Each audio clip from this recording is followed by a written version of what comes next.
Bom dia a todos e todas. Como é bom nós continuarmos juntos, né? Revendo o pessoal de Itatinga.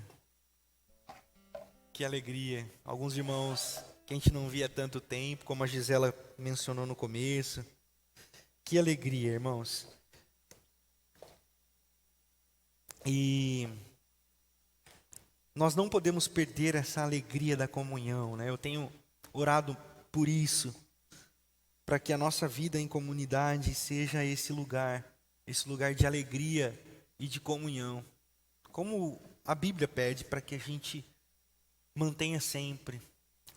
Hebreus capítulo 10, capítulo 10, versículos 24 e 25, né? E nós temos tido, aos nossos domingos aqui pela manhã, que manhã linda, né? Para quem gosta desse clima como eu, essas manhãs nebulosas me inspiram. É bom sentir o frescor. Em tempos de tanto cansaço, em tempos de tanta fadiga, sentir o frescor, poder respirar e sentir aquele ar gelado entrando dentro da gente, a gente diz obrigado, Senhor. Principalmente porque a gente pode respirar, né? Em tempos de Covid. Enfim, nós vamos orar, como nós temos feito todos os domingos pela manhã. A você que está em casa, eu convido você a se ajoelhar. Nós aqui, até para evitar o chão gelado, enfim, nós vamos permanecer sentados, mas prostrados em espírito. E você que está em casa, se ajoelhe, abrace os seus e faça a sua oração.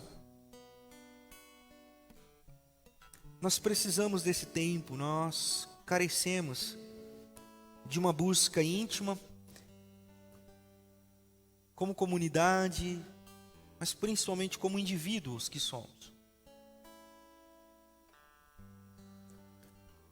Ore pelo nosso país, ore pelas mais de 100 mil famílias que perderam os seus pais, suas mães, filhos. Para que esse tempo de tanta dor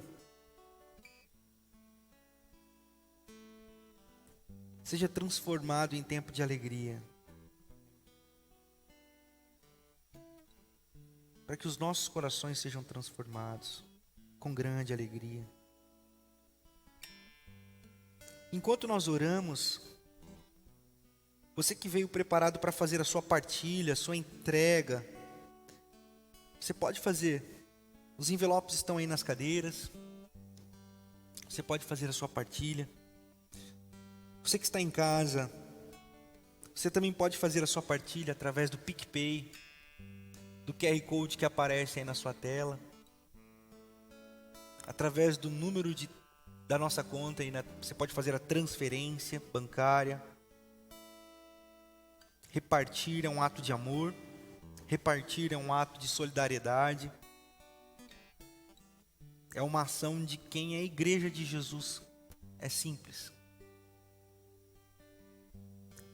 É simples.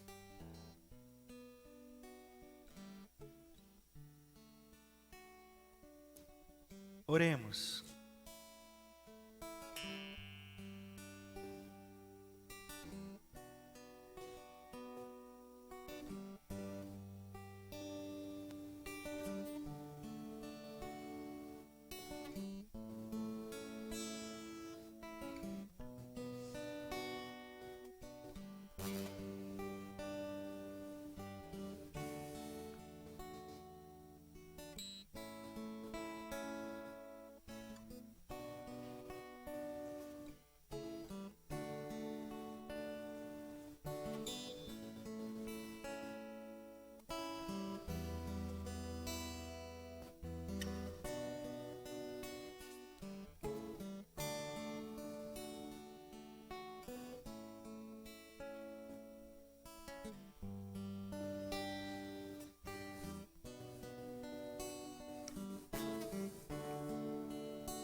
Obrigado, Senhor.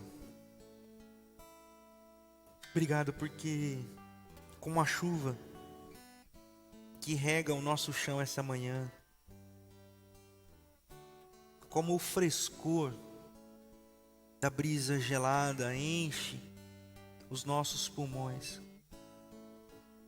a tua santa e doce presença quer fazer isso conosco. Por isso, por cada oração que está sendo feita aqui ou em nossas casas, clamamos que chegue até o teu santo lugar, e que o teu santo lugar encontre cada coração e cada oração, trazendo paz, alegria, mansidão, temperança, esperança, misericórdia, transformando as nossas vidas à tua imagem e semelhança. Que cada oração seja como um sopro para este mundo. Que cada vida que aqui está e que está orando em sua casa possam ser agentes de transformação em um mundo em caos, em um mundo de beleza, paz e esperança. Cuida das nossas famílias, cuida dos nossos lares, cuida dos nossos corações, Senhor.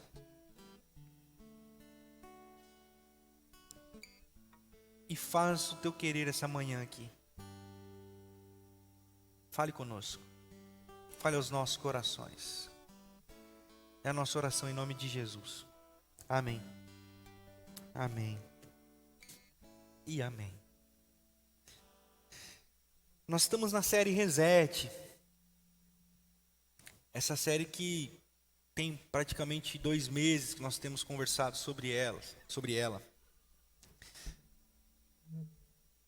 Reset é um discernimento que me chegou ao coração, né, no meio dessa pandemia. Esse movimento de retorno. Porque é uma resposta a uma pergunta que eu também fiz desde do dia 15 de março. Eita, nós vamos parar. Pandemia, meu. E lockdown aqui, lockdown ali, lockdown aqui, lockdown ali. Mundo parando, tudo parando. Eu pensei, como que nós vamos sair desse negócio? Tenho repetido domingo após domingo. O como não é na forma. O como é que jeito eu, Renato, indivíduo, sairei dessa pandemia. Que Renato vai sair dessa pandemia? E como diz o pastor Ed, a tendência aos piores piorarem é grande e aos bons melhorarem também é grande. O problema é que nós já não vimos numa toada muito boa. Então a tendência é um esforço maior para podermos sair melhor, porque a nossa pegada não era muito boa, como humanidade. E esse movimento de reset veio ao meu coração, reset, recomeço, voltar, zerar, resetar. Para mim foi um caminho de encontrar-me novamente com o meu primeiro amor. Porque no primeiro amor nós superamos todas as barreiras. Eu disse repetidas vezes aqui, e tenho dito para que fique sedimentado, no primeiro amor, e quando eu falo em primeiro amor, eu falo em conversão, nós éramos malucos, apaixonadamente malucos por Jesus. Queríamos converter o cachorro da vizinha. Um papagaio que falasse perto da gente, a gente já perguntava, você conhece Jesus? Não, o papagaio não aceita Jesus. Mas falou, porque era um amor por Jesus, que nos fazia superar todas as barreiras, todas as dificuldades, todas as todos os empecilhos, porque não havia empecilhos. E lembrei-me da minha igreja, como você pode lembrar da sua.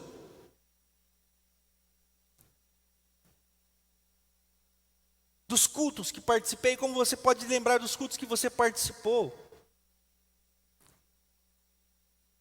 Tenho dito, eu lembro que eu ia para o culto dos varões, que o mais novo tinha 85 anos. A música, harpa cristã com violino desafinado. Imagina. Vivo feliz, pois sou de Jesus. Aí eu olhava aquilo. Mas aí tinha uns conosquinhos. E tinha resenha. E eu tinha 17 anos. E conversava com o irmão Henrique, alemão, vindo da Alemanha, batista, que chorava toda vez que ia ler o Salmo 133 na abertura do culto na primeira igreja batista em Presidente Venceslau. Que chorava ao falar de Jesus. E eu olhava para aquilo, por que esse cara está chorando? E íamos, eu e meu irmão, para esses eventos, a pé, na chuva, num clima como hoje. O que me movia? Não era a teologia, porque, com todo respeito ao pastor Jaime Deocleciano Reis da Silva, era muito ruim. Era uma teologia infernal, de peso. Só que o meu amor por Jesus era muito maior do que a música mal tocada pelo irmão Henrique e pela teologia pesada, sacrificial do pastor Jaime. Eu amava Jesus.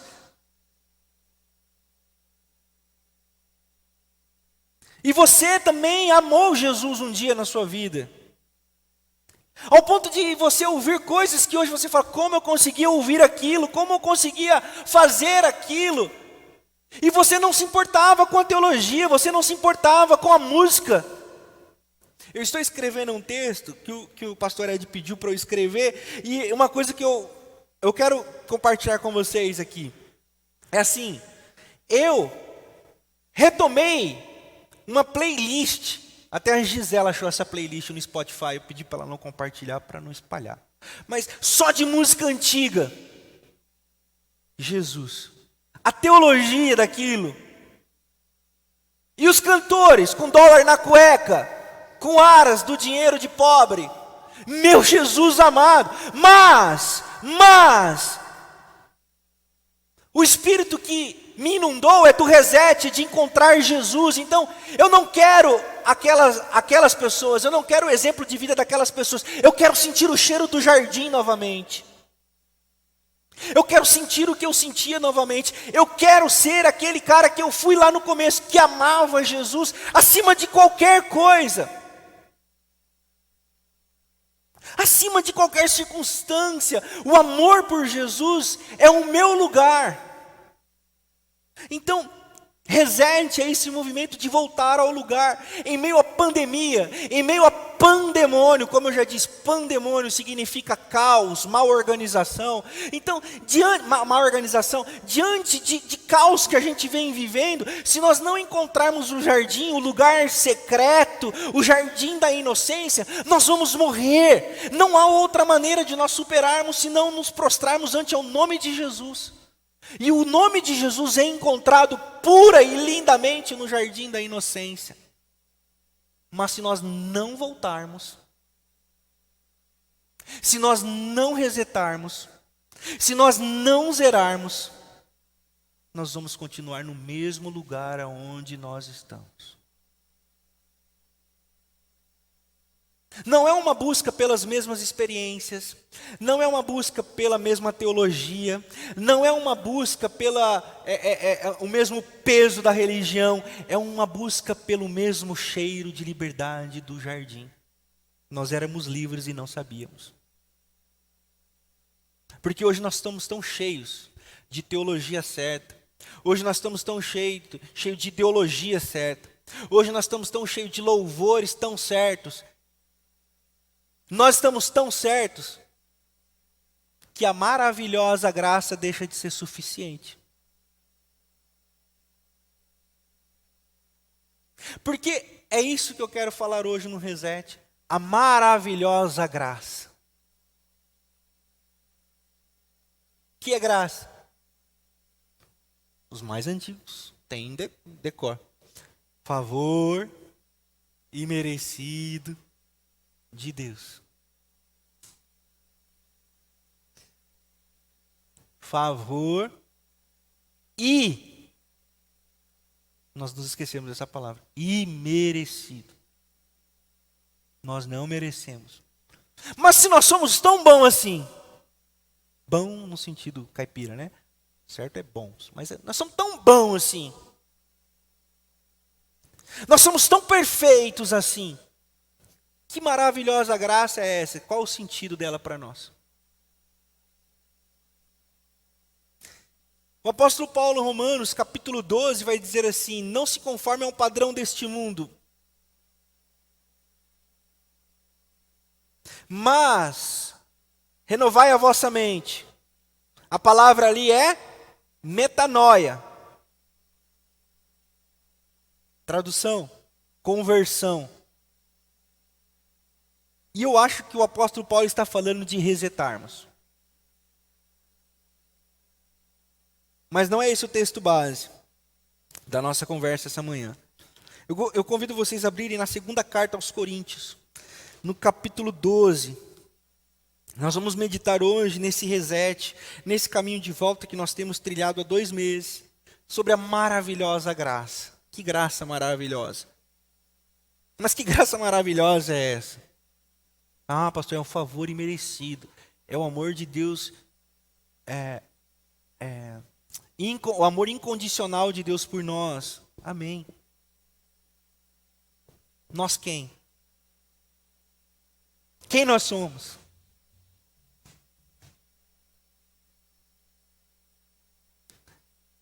O apóstolo Paulo nos dá um caminho aqui.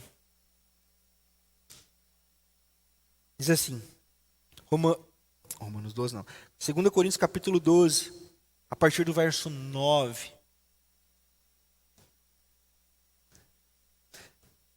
Mas ele me disse: minha graça é suficiente para você, pois o meu poder se aperfeiçoa na certeza. O meu poder se aperfeiçoa na sua sabedoria. O meu poder se aperfeiçoa na sua eloquência. O meu poder se aperfeiçoa na sua liberdade. O meu poder aperfeiçoa na sua capacidade de ser o pá, o cara, a cara. O meu poder se aperfeiçoa nisso. Não, na fraqueza. É o apóstolo Paulo escrevendo isso aqui. Após ter orado 3 vezes para que fosse curado de um espinho na carne. E os crentes perdem tempo tentando adivinhar qual era o espinho na carne. Homossexualidade, homossexualismo, como quiserem colocar, doença, cegueira, manquitola. Os crentes ficam discutindo quantos anjos cabem na cabeça de um alfinete, como fazia Agostinho, e perdem a essência do texto. O problema não é o espinho no Paulo, não, queridos. O que o apóstolo Paulo está querendo destacar é que o poder de Deus se aperfeiçoa na fraqueza. Na fraqueza. A graça é suficiente para os fracos. Portanto, eu me gloriarei ainda mais alegremente em minhas fraquezas, para que o poder de Cristo repouse sobre mim. Eu acho que esse Paulo é muito negativo. Muito para baixo. Aceita demais o pecado. Aceita demais a fraqueza. Como assim? O coach diria: ei, Paulo, você é um derrotado. Derrota chama derrota. Derrotado. Aceitar a fraqueza é coisa de derrotado. Não para um cristão. Não para um cristão. E nós vamos entender um pouco mais disso essa manhã. Por isso, por amor a Cristo, regozijo-me nas minhas fraquezas, regozijo-me nas fraquezas, nos insultos, nas necessidades, nas perseguições, nas angústias. Pois quando sou fraco, sou forte. Maravilhoso, maravilhoso. A graça é para os fracos. A graça não é para os bons. Quem me ensinou isso foi Brennan Manning, no seu livro O Evangelho Maltrapilho, que eu recomendo a todos. E quem leu, recomendo ler novamente. A graça não é para os bons. A graça não é para os plenos. A graça é para todos e todas que têm a capacidade de dizer: eu não sou. E eu não sendo, sou encontrado por esse favor imerecido. Porque se eu não sou, eu não mereço. E se reconheço que não mereço, é quando sou atingido por algo que eu não sei.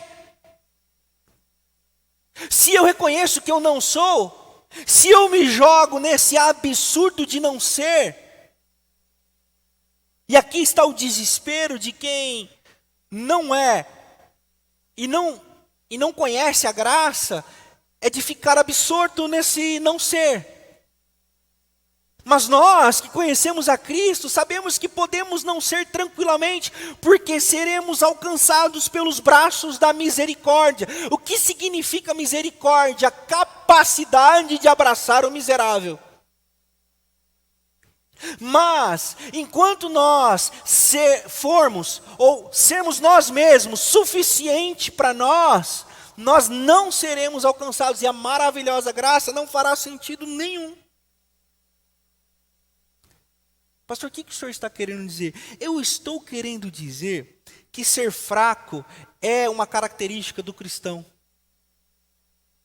O que é ser fraco? Num mundo hoje onde você tem que ser forte, e que não sei o que lá, meu Deus, é forte, e que você tem que ser forte, que se você não for forte, e que não sei o que lá. Nós vivemos um antagonismo de dois lados que se equivalem. Como eu tenho dito aqui, o lado da religião. Se você for fraco, o pecado te atropela. Se você for fraco, o diabo te atropela. Se você for fraco, o seu Deus não faz sentido nenhum. Porque que cara fraco, que mulher fraca é essa? Que Deus é esse? Então a religião nos coloca diante de um Deus forte, de alguém que tem que ser forte o tempo todo, não aceitar a derrota. Já viram isso aí? Não aceite derrota na sua vida. Não diga palavras de derrota. Não diga coisas negativas. Porque Deus é um Deus das coisas boas. Deus é um Deus de vitória. Deus é um Deus de bênção. E lá, certo? E nós dizemos, não. Nosso Deus é o Deus que morre na cruz. O nosso Deus é o Deus que se manifesta na fraqueza, na pobreza, naqueles que não são. Por outro lado, nós temos uma filosofia de vida em que, antagonicamente, ou seja, do outro lado também diz, não diga palavras ruins, não aceite a tristeza, não aceite a fraqueza, não aceite, você tem que ser feliz o tempo todo, você tem que ser feliz o tempo todo, você tem que ser pleno o tempo todo. Onde já se viu ficar cabisbaixo?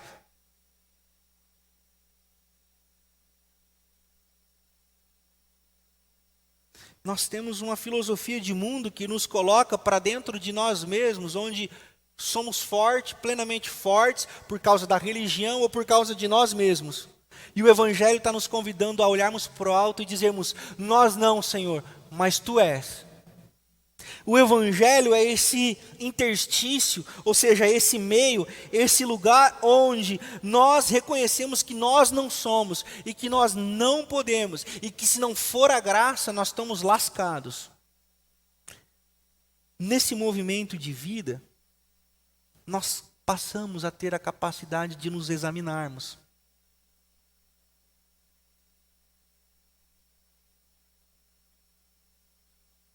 Eu fiz uma reunião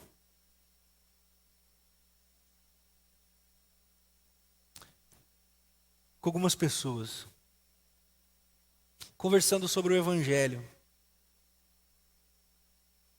E o que você acha da igreja?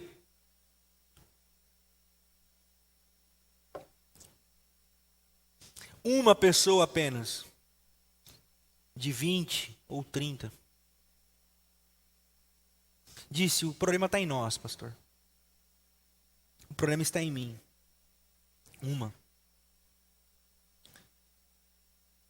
As outras? O problema é a mensagem, o problema é o louvor, o problema é a igreja, o problema é a localização, o problema é o horário do culto, o problema é o pastor, o problema é a diretoria, o problema é o fulano, o problema é o ciclano. Nós perdemos a capacidade de dizer, e eu? Por quê? Porque eu sou pleno, porque eu sou Deus na terra. Nós perdemos a capacidade de dizer o que eu preciso resetar, o que eu preciso mudar, o que eu preciso fazer. Nós culpamos o presidente, nós culpamos o governador, nós culpamos todo mundo, mas nós não fazemos o exercício de examinarmos a nós mesmos. Olha o que o apóstolo Paulo diz: eu orei 3 vezes, mas percebi que a graça é suficiente. Deus diz: a minha graça te basta. Então eu vou regozijar-me nas minhas experiências de fraqueza, de angústia, esse exame interior. Nós perdemos essa capacidade, queridos. A maravilhosa graça nos alcança indiscutivelmente nesse movimento. Qualquer outro movimento fora desse autoexame, a graça passa só raspando. Porque a graça é o quê? Vamos repetir? Favor imerecido. Não mereço. Eu não, Senhor. Eu não, Senhor. Vejam, eu não estou falando de um coitadismo. O apóstolo Paulo não era um coitadinho. O apóstolo Paulo não é o ai de mim, ai de mim. Isso aqui é uma lógica da religião. Produzir oprimidos, produzir pessoas tristes e amedrontadas. Não é disso que eu estou falando. O que eu estou dizendo é uma consciência plena de dizer: eu não sou, Ele é, e porque Ele é, eu sou. Que é o último texto aqui. Pois quando sou fraco, sou forte. Mas não sou forte por mim. Não sou forte em mim. Não é o que eu sou, é o que habita em mim. Essa é a experiência do cristianismo. Essa é a diferença do cristianismo. Para aprofundar um pouquinho mais, eu quero citar a graça barata de um pastor muito conhecido. E muita gente cita ele sem saber da história e sem saber do que ele fez. Eu acho bacana isso. Acho bacana porque eu falo, está citando, tomara que esteja lendo, então é nesse sentido. O pastor é chamado Dietrich Bonhoeffer. E ele tem uma filosofia, uma teologia que chama graça barata. O que é a graça barata? Graça barata é o perdão sem arrependimento. É o batismo sem a comunidade. Graça barata para Bonhoeffer é a ceia do Senhor sem o autoexame. É absolvição sem o quebrantamento.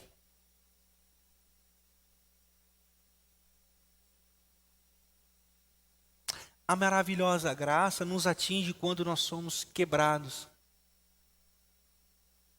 Eu gosto muito do texto, que eu não vou lembrar onde está agora, me correu lembrar agora, foi assim, o Senhor fez a ferida e a ligará. Eu sempre fiquei inculcado e na minha caminhada, na jornada, eu ficava pensando no Deus que faz a ferida. O Deus que faz a ferida. O Deus que faz a ferida. E a religião gosta muito desse Deus que faz a ferida. E essa teologia e essa filosofia de vida só pensa no Deus que cura. Dissocia-se. Nós estamos passando por uma situação onde nós estamos sendo feridos pela realidade, não que Deus está fazendo isso, mas estamos sendo feridos pela realidade. E Deus quer nos curar dessa realidade. Por isso é necessário nós nos quebrantarmos.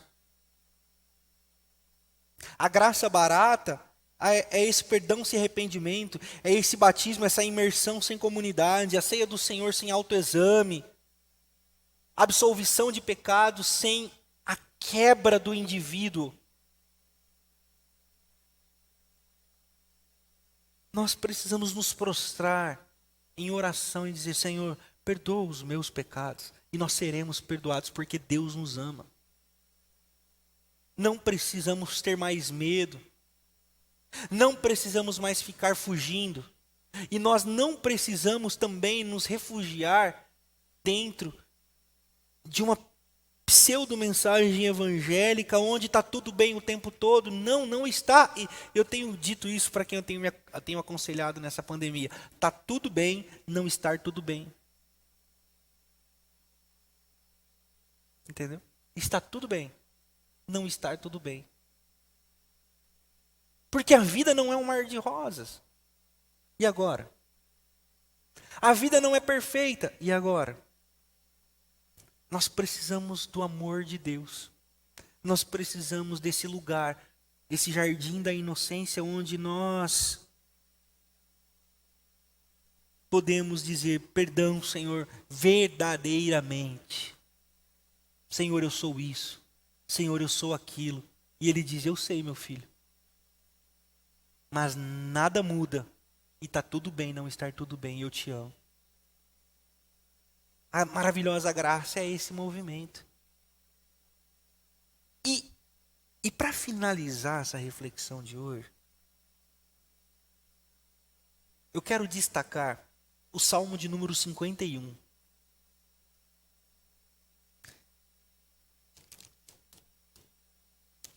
Esse salmo é de lascar. Você já leu esse salmo? Quem já leu esse salmo? Quem conhece o Salmo 51? A oração de Davi.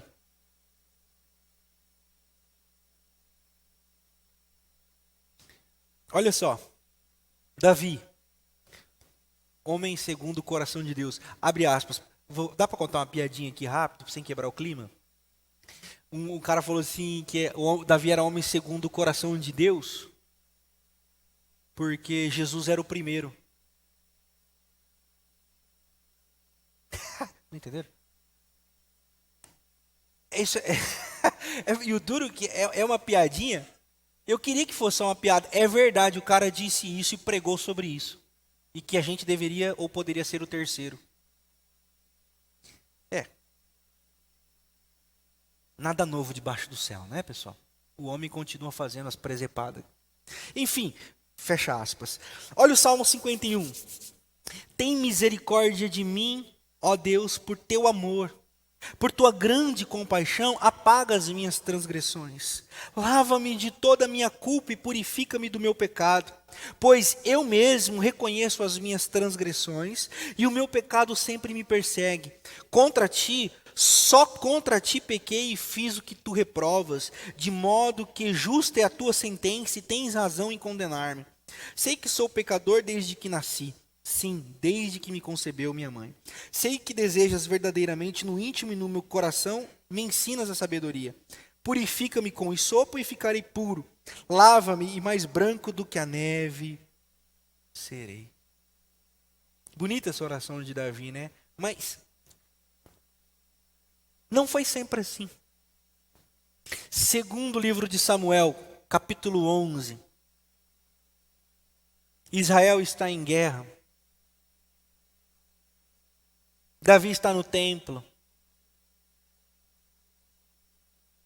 Ao sair na janela, na sacada do templo, vê uma certa moça banhando-se.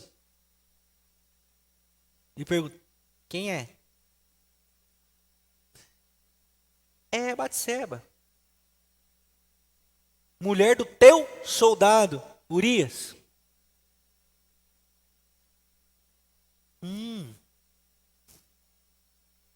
Traz ela. Davi se deitou com Batseba. Já viu aquela música? Depois de 9 meses você vê o resultado. Então. Chegou a notícia. Davi, Batseba está grávida e Urias estava em guerra. Moiou, hein? Tal. Traz Urias da guerra. Urias, tudo bem, meu filho? Tudo bem? Como é que tá a guerra? Não, senhor, estamos firme. Tal. Tá muito cansado, né, Urias? Mano, descansa hoje, vai para sua casa, se deita com a sua mulher. Segundo livro de Samuel, capítulo 10, depois você lê na sua casa essa história. 10, 11, 12. Ou 11, 12.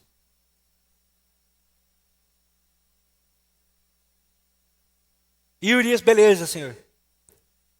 No dia seguinte, alguém chega para Davi e fala: ô Davi, Urias dormiu no quarto do soldado aqui, não foi para casa não. Chama Urias aqui. Ô Urias, não mandei você ir para casa, irmão? Ele falou assim: Senhor, como posso eu, chefe da guarda, dormir na minha casa, sendo que o meu exército está guerreando?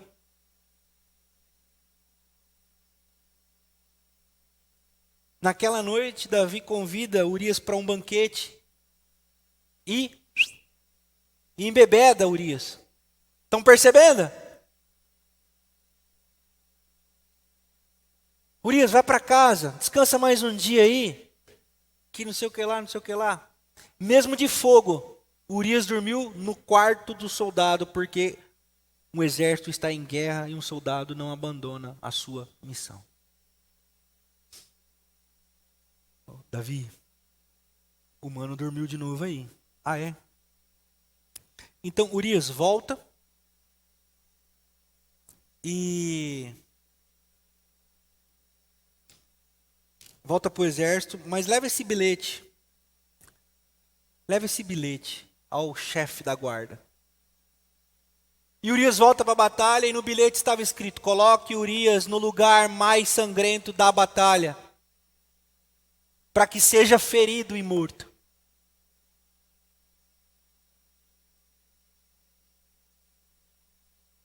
E diante de uma grande batalha, Urias é ferido e morto.